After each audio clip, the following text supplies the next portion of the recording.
Hello, જય માતાજી. કેમ છો બધા? તો ફરી પાછા આપણે આવી ગયા છીએ નવો વ્લોગ લઈને. તો જો તમે વિડીયો જોયો હશે મૂક્યો તો કેરીના મુરબાનો, જો મસ્ત આપણી ખાંડ ઓગળી ગઈ છે. મુરબો જો કેટલો મસ્ત એકદમ લાગે છે. આપણે એની અંદર મરચું એડ કરી દેવાનું, જો પછી કંઈક આવો કલર થઈ જાય છે.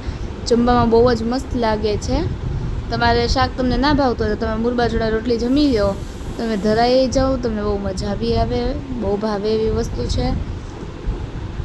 ટ્રાય કરજો જરૂરથી. ટ્રાય ના કરી હોય એ લોકો, અમે તો આવી રીતે કરીએ છીએ. જો તમે કોઈ બીજી રીતે કરતા હોય તો પ્લીઝ કમેન્ટમાં અમને જણાવજો, તો અમે એ પણ ટ્રાય કરશું. અને આ સ્ટોરેજ કરીને અમે રાખી દઈએ બરણીમાં, ફ્રીજમાં મૂકી દઈએ એટલે સારો જ રહે ઝાઝા ટાઈમ સુધી. એવી રીતે થાય છે અમારું મુરબ્બાનું. અને જો અહીંયા આપણે ચણાનું શાક કરતા હતા સાંજે જમવા માટે, બહુ જ મસ્ત ટેસ્ટી થયું હતું.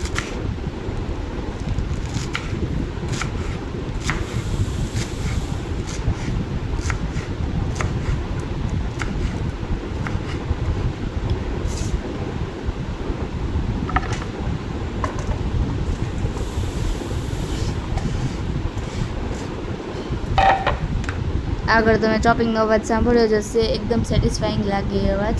જો આ ચણાનું શાક વાટકો ભરીને સાઈડમાં નાખી દીધું હતું, વધ્યું હતું એ. અને ડુંગળી સુધારી લીધી છે, ભાત એક સાઈડ થાય છે, એક સાઈડ દાળ બફાઈ છે, અને આ પાલક કટ થઈ ગયું છે. અને અમે બનાવી રહ્યા છીએ પાલક અને ચણાની દાળનું શાક. જો તેલમાં આપણે જીરું એડ કરી દીધું છે.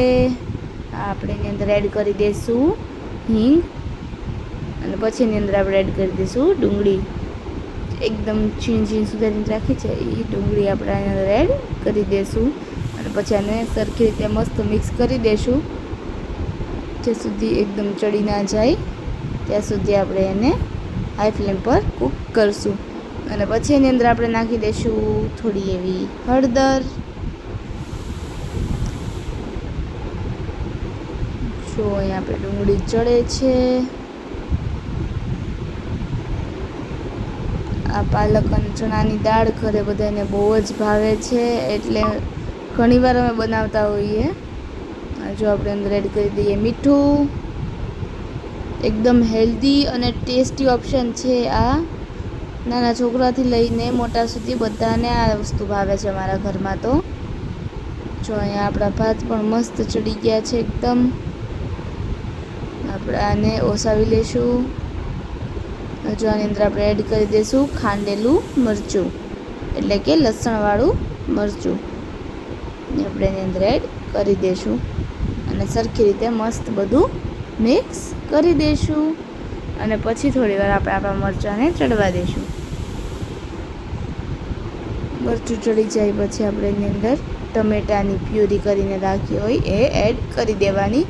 ટમેટા આપણે ડાઈસ કરીને નથી સુધારતા, એકદમ પેસ્ટ જ કરી નાખીએ છીએ, એટલે એનાથી સારું બને છે. જો આવી રીતે એકદમ પેસ્ટ કરી નાખીએ એટલે એ મસ્ત એકદમ મિક્સ થઈ જાય અને આમેય સારું લાગે. એટલે પેસ્ટ કરીને આપણે ટમેટા પણ અંદર એડ કરી દીધા છે. હવે થોડી વાર આપણે ટમેટાને પણ ચડવા દઈશું. જો અહીં આપણા ટમેટા પણ એકદમ ચડી ગયા છે, કૂક થઈ ગયા છે. થોડીક વાર હજી આપણે એને સરખું પાકવા દઈશું અને વચ્ચે વચ્ચે આપણે એને મિક્સ કરતા જશું, જેનાથી નીચે ચોટે નહીં.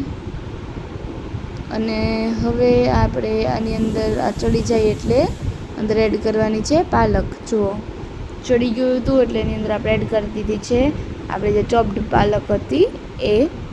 એકદમ ઝીણા ઝીણા પીસ કરીને એડ કરી દેવાની છે અંદર, આવી રીતે.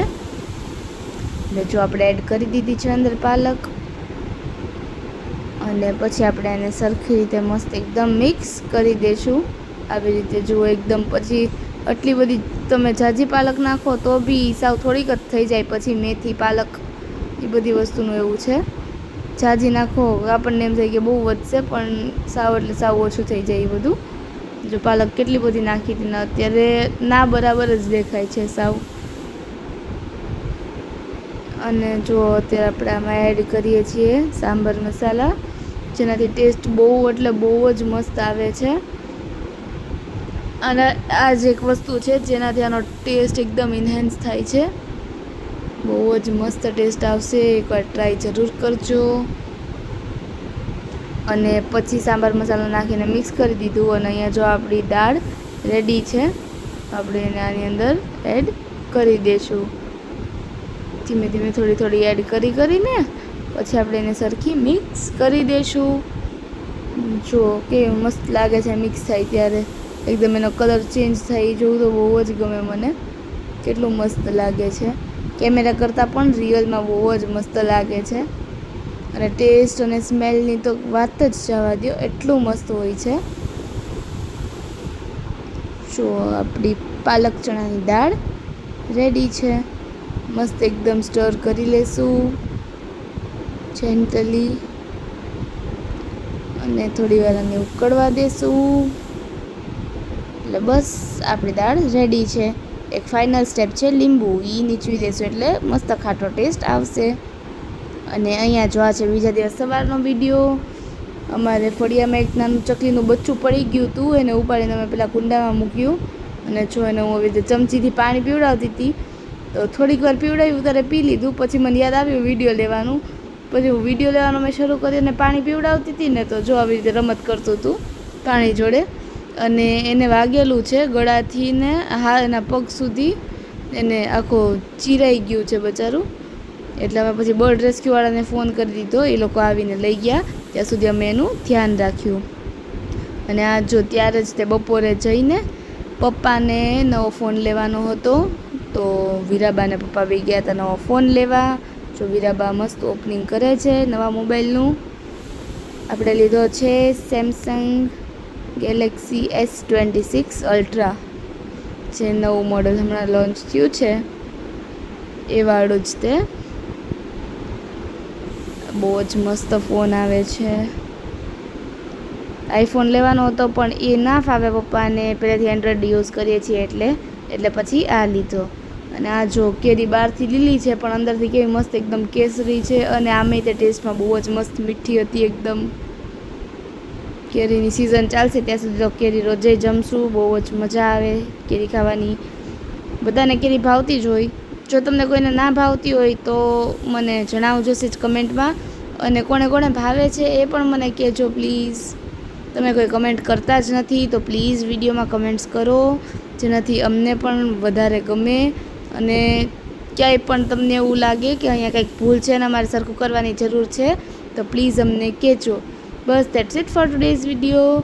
Thank you for watching. જય માતાજી. Bye by.